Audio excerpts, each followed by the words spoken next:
निकट दृष्टि दोष, जिसे शॉर्ट साइटेडनेस या मायोपिया भी कहते हैं। निकट दृष्टि दोष में दूर की वस्तु दिखाई नहीं देती। इसमें आँखों की लेंस की मोटाई बढ़ जाने के कारण फोकस दूरी घट जाती है। इसका उपचार अवतल लेंस, जिसे अपसारी लेंस भी कहते हैं, द्वारा किया जाता है। दूरदृष्टि दोष, लॉन्ग साइटेडनेस या हाइपरमेट्रोपिया, इस दोष में निकट की वस्तु दिखाई नहीं देती। इस दोष से पीड़ित व्यक्ति के नेत्र की लेंस मोटाई घट जाती है, जिसके कारण फोकस दूरी बढ़ जाता है। इसका उपचार उत्तल लेंस या अभिसारी लेंस द्वारा किया जाता है।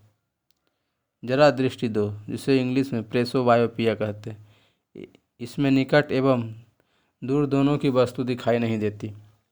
यह उम्र बढ़ने के साथ साथ होता है। इसका उपचार है दिफोक्सी लेंस, बायोफोकल लेंस। इसमें अवतल और उत्तल दोनों शामिल होता है। मोतियाबिंद, मोतियाबिंद भी अधिक उम्र वालों को होता है। इसमें नेत्र लेंस के ऊपर एक अपारदर्शी झिल्ली का निर्माण हो जाता है, जिसके कारण प्रकाश का अपवर्तन नहीं हो पाता। इसका उपचार है ऑपरेशन। अबिंदुकता, इसको एस्टिमैटिज्म कहते हैं। इस दोष से पीड़ित व्यक्ति को क्षैतिज और ऊर्ध्वाधर, इसको हॉरिजॉन्टल और वर्टिकल रेखा में एक साथ अंतर नहीं कर पाता। इसका उपचार है बेलनाकार लेंस। कलर ब्लाइंडनेस, यह एक आनुवांशिक बीमारी है जो एक्स क्रोमोसोम की कमी के कारण होता है। इस रोग से पीड़ित व्यक्ति की आंखों में किसी खास प्रकार के शंकु कोशिका की कमी हो जाती है, जिस कारण से वह व्यक्ति उस रंग को नहीं देख पाता। इसका उपचार असंभव है। डायनमो या जनरेटर यांत्रिक ऊर्जा को विद्युत ऊर्जा में परिवर्तित कर देता है। यह विद्युत चुंबकीय प्रेरण सिद्धांत पर आधारित होता है। डायनमो द्वारा डीसी करंट प्रवाहित होता है। सरकार ने कोविड वैक्सीन के लिए 35,000 करोड़ रुपये आवंटित किया। बजट 2021-22 में स्वास्थ्य और कल्याण के लिए सरकार ने 2,23,846,000 करोड़ का आवंटन किया। पिछले साल की तुलना में स्वास्थ्य और कल्याण पर व्यय में 137% की बढ़ोतरी हुई। इस बजट के द्वारा सरकार 6 सालों के लिए 64,180 करोड़ रुपये के पीएम आत्मनिर्भर भारत योजना ला रही है। आर्थिक सर्वेक्षण 2020-21 के जीबीए में हिस्सेदारी सेवा क्षेत्र में 54%, उद्योग क्षेत्र में 26%, कृषि क्षेत्र में 20%। एनएसओ के आंकड़ों के अनुसार वर्ष 2020-21 में भारत की जीडीपी में -7.3 की वृद्धि हुई। पूर्व मीमांसा के प्रवर्तक जैमिनी, उत्तर मीमांसा के प्रवर्तक बादनारायण, वैशेषिक के प्रवर्तक कणाद, न्याय के गौतम। एनएसजी ने, राष्ट्रीय सुरक्षा गार्ड ने 22 से 28 अगस्त 2021 में गांडीव शीर्षक से सप्ताह भर चलने वाला आतंकवाद रोधी अभ्यास किया। एनएसजी का महानिदेशक एम.ए. गणपति है। देव समाज की स्थापना शिव नारायण अग्निहोत्री ने लाहौर में 1887 में किया था। अल सल्वाडोर के राष्ट्रपति नईब बुकेले की सरकार ने बिटकॉइन को आधिकारिक दर्जा देने का कदम उठाया। कौटिल्य चंद्रगुप्त मौर्य के महामंत्री थे। सुश्रुत प्राचीन काल के महान चिकित्सक, शास्त्री एवं शल्य चिकित्सक थे। उनको शल्य चिकित्सा का जनक कहा जाता है। उन्होंने ही गुप्त काल में आयुर्विज्ञान विषय की रचना की थी। आर्यभट्ट की रचनाएं दशागीतिक सूत्र एवं आर्याष्टक शतक है। बारहमिहिर ने अपने ग्रंथ पंच सिद्धांतिका में 5 प्राचीन सिद्धांतों पैतामह, रोमाक, पोलिस, विशिष्ट तथा सूर्य का निरूपण किया। धन्वंतरी, जिन्हें भारतीय आयुर्वेद का पिता कहा जाता है, चंद्रगुप्त सेकेंड के दरबार में रहने वाले चिकित्सक थे। लटदेव को सूर्य सिद्धांत गुरु कहा जाता है। ऑस्ट्रेलिया, सिंगापुर, मलेशिया और दक्षिण अफ्रीका के केंद्रीय बैंकों ने डिजिटल मुद्रा योजना शुरू की है। एलिफेंटा की गुफाएं शैव धर्म से संबंधित है। राष्ट्रकूट राजवंश का संस्थापक दंती दुर्ग, जो 752 ईस्वी में किया था। शुरुआत में राष्ट्रकूट कर्नाटक के चालुक्य राजाओं के अधीन था। इसकी राजधानी मणिक्कर या मानिकखेत वर्तमान में जिसे मालखेड़ या सोलापुर के निकट स्थित है। एलोरा की प्रसिद्ध कैलाश मंदिर का निर्माण कृष्ण प्रथम ने कराया था। ध्रुव राष्ट्रकूट वंश का पहला शासक था जिसने कन्नौज पर अधिकार करने हेतु त्रिपक्षीय संघर्ष में भाग लिया और प्रतिहार नरेश, वत्सराज एवं पाल नरेश धर्मपाल को पराजित किया। ध्रुव को धारा वर्ष भी कहा जाता था। अमोघ वर्ष जैन धर्म का अनुयायी था। इसने कन्नड़ में कवि राजमार्ग की रचना की। इंद्र थर्ड के शासनकाल में अरब निवासी अल मसूदी भारत आया। इसने तत्कालीन राष्ट्रकूट शासकों को भारत का सर्वश्रेष्ठ शासक कहा। राष्ट्रकूट वंश का अंतिम महान शासक कृष्ण थर्ड था। इसी के दरबार में कन्नड़ भाषा के कवि पुण्य रहते थे जिन्होंने शांति पुराण की रचना की। एलोरा एवं एलिफेंटा जो महाराष्ट्र में स्थित है, गुहा मंदिरों का निर्माण राष्ट्रकूट के समय ही हुआ। एलोरा में 34 शैलकृत गुफाएं हैं। 1 से 12 तक गुफा बौद्धों का है, 13 से 29 तक गुफा हिंदुओं का है और 30 से 34 तक गुफा जैनों का है।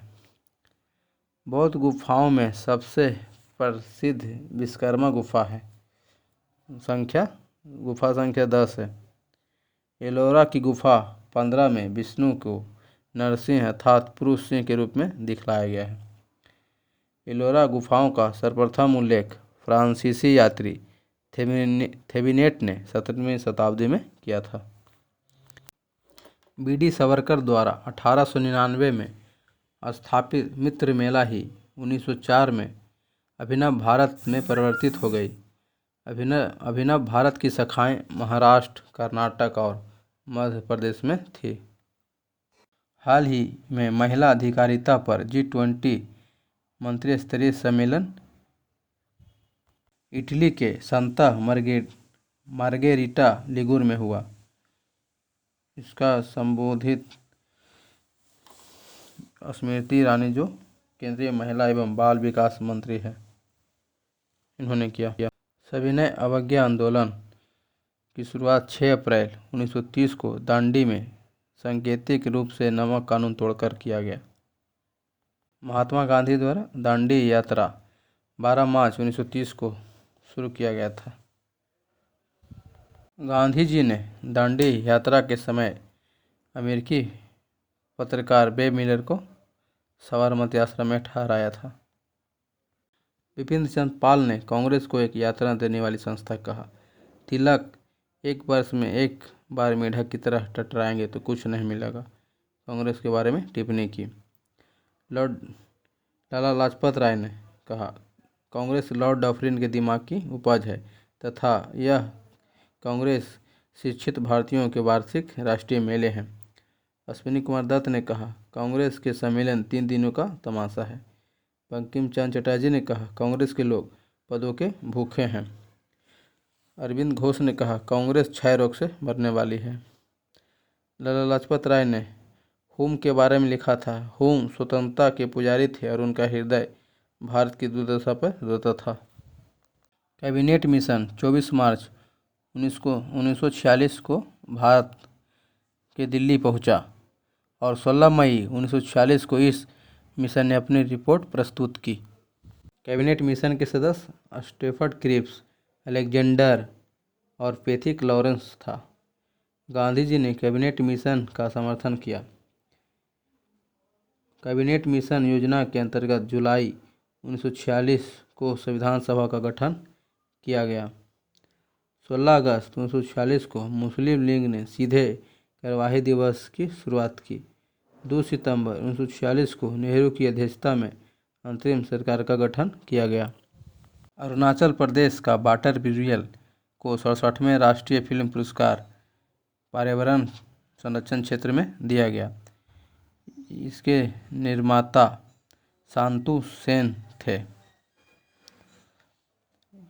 वाटर ब्यूरियल जो था AM टेलीविज़न द्वारा निर्मित, यह असमिया उपन्यास सवा कोटा मनहू से प्रेरित था। ये योष्ठो दोरजी थोंगची द्वारा लिखा गया था। वाटर ब्यूरियल मोनापा बोली में है और अरुणाचल प्रदेश में एक स्थानीय जनजाति के एक अनुष्ठान के आसपास एक दिलचस्प कहानी है। Indian farmers fertiliser cooperative limited IFFCO ने दुनिया भर के किसानों के लिए दुनिया का पहला नैनो यूरिया पेश किया। यह यूरिया का स्वदेशी रूप से विकसित है। नैनो यूरिया की कीमत 240 रुपये प्रति 500 उस बोतल तय की गई। व्यक्तिगत सत्याग्रह 17 अक्टूबर 1940 को शुरू हुआ। यह महाराष्ट्र के पवनार आश्रम से शुरू हुआ। गांधी जी ने प्रथम सत्याग्रही विनोबा भावे को और सेकेंड सत्याग्रही जवाहरलाल नेहरू को घोषित किया। व्यक्तिगत सत्याग्रह को दिल्ली चलो सत्याग्रह भी कहा जाता है। वर्ल्ड वाइल्ड लाइफ फंड का प्रतीक ज्वाइंट पांडा है। इसे भालू का जैविक रिश्तेदार भी कहा जाता है। यह चीन में पाया जाता है। वैश्विक ग्राहक सर्वेक्षण के आधार पर फोर्ब्स द्वारा विश्व के सर्वश्रेष्ठ बैंकों में प्रथम सूची में DBS को शामिल किया गया और DBS को भारत में 30 घरेलू और अंतर्राष्ट्रीय बैंकों में पहले स्थान पर रखा गया और दूसरे स्थान पर केरल स्थित CSB बैंक को रखा गया। कुल आय व व्यय में अंतर को राजकोषीय घाटा कहते हैं। इससे पता चलता है कि सरकार को कामकाज चलाने के लिए कितनी उधारी की जरूरत होगी। प्रारंभिक घाटा राजकोषीय घाटा पूरा करने के लिए लिए गए उधारी पर सरकार को जो ब्याज देना पड़ता है उसे राजकोषीय घाटे में घटाने पर प्राप्त आंकड़ा प्रारंभिक घाटा कहलाता है। आगाम घाटा से तात्पर्य सरकार की अनुमति राजस्व प्राप्ति और व्यय में अंतर से होता है। संघ को सर्वप्रथम राजकोषीय घाटा, उसके बाद प्रारंभिक घाटा, उसके बाद आगाम घाटा होता है। कर्नाटक, केरल और तमिलनाडु भारत में प्रमुख कहवा उत्पादन क्षेत्र है। इसके लिए गर्म एवं आर्द्र जलवायु, 20 डिग्री सेल्सियस से 27 डिग्री सेल्सियस तापमान तथा 150 सेमी से 250 सेमी वर्षा की आवश्यकता होती है। तस्लीमा नसरीन द्वारा लिखा गया पुस्तक लज्जा उत्तल हवा अमार माया बेला की है।